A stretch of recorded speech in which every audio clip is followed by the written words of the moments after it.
Hello everyone, Equipment of War here, and welcome to an update on my Frostbolt slash Vortex build. So far have this build been incredibly powerful. I pretty much wrecked everything in my past. They do a ton of damage and have really good survivability.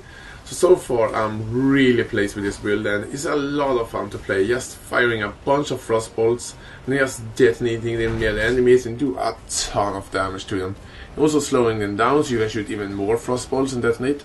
You don't have to fire to detonate a Frostbolt. Your Frostbolt do a ton of damage anyways, so it's just a really fun build to play. And if something getting close to you, you can just spam your Vortex around you and do a lot of damage with that. So I'm currently at the end of Cruel, so I'm soon gonna get into Merciless because I'm only level 55. I'm not the fastest one to level, by the way. So I don't have a lot of level, and I still have only Ascend one time. So I'm still waiting to get to see how powerful my build will be when I have that crits ignores elemental resistance of the enemy, which I'm really looking forward. And that's going to be my next project for this character when I'm leveling up to that. I'm going to show a little bit of my passive skill tree and my gear and gems I'm using and what I have linked to everything. So I'm gonna show that here in the end of the video. So let's take a look at the gears and my skill tree and the gems I'm using. So I'm gonna start with my gear. Right now I'm actually dual wielding two wands. I have a Revelation Rod and I have just a blue wand. It's pretty good mods on actually. So but I'm going to go over to daggers a little bit later when I have a little bit more currency and try to get a better two good spell dagger. The spell daggers I really want, my aim spell daggers for this build, it is Divinarius which have good crit chance for spells, good spell damage, and even increased AoE, which are the main reasons to use them. I really want some more AoE. Right now I'm using just two wands. Nothing special with my helmet, it's just some things I found on the ground.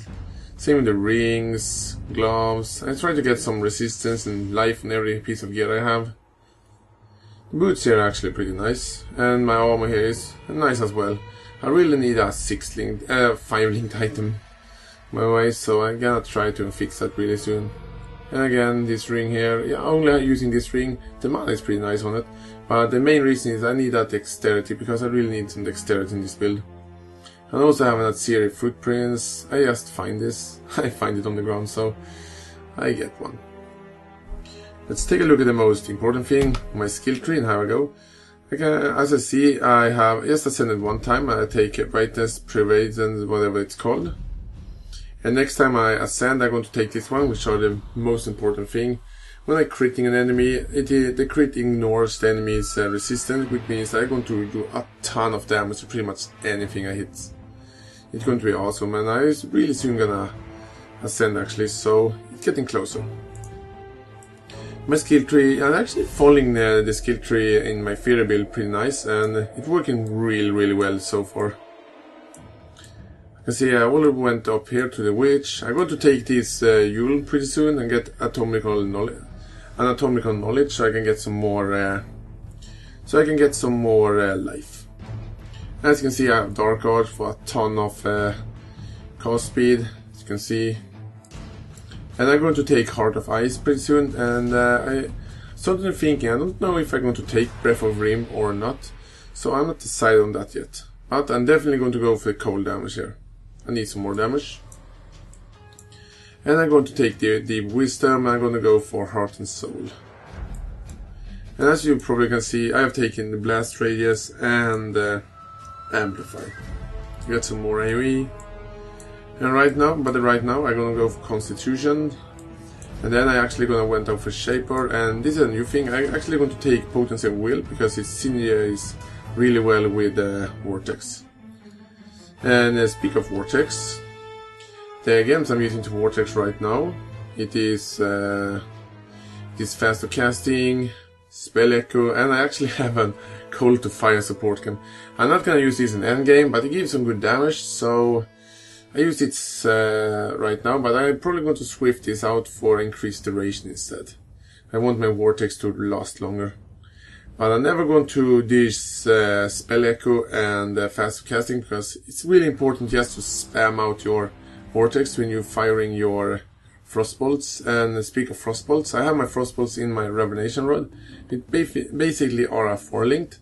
So Frostbolt is supported by a faster casting, lesser multiple projectiles, and from the item itself, level 1 Spell Echo. I soon going to pretty much ditch this item, so I don't really know. But I'm going to ditch this item soon, because I need to get some better weapons soon. But I'm doing good damage anyway. Other things I have, the auras I'm using, I have Hail of Thunder, just for some more damage. I'm using Wrath, again, just more damage. And I have a Hail of Ice. And my all-time favorite, Summoning Stone Golem. And I'm leveling up a Lightning Warp. I'm leveling up an Ice Nova, because Ice Nova works with Frostbolts as well. And I have a Val Cold Snap, just because it's fun. And I have Elemental Focus. And I have a Cast on Critical Strike. Increased Critical Strike Damage Support Chem, which I'm also leveling up. Increased Critical Damage Support Chem, sorry. I have my increased critical strike chance here. And that's pretty much what it is character. Please leave me a comment when you think about it, and I'm soon gonna do another update when I have a little bit more level, about maybe 20 level more, something like that. Anyway, I will catch you guys later. Thanks for watching.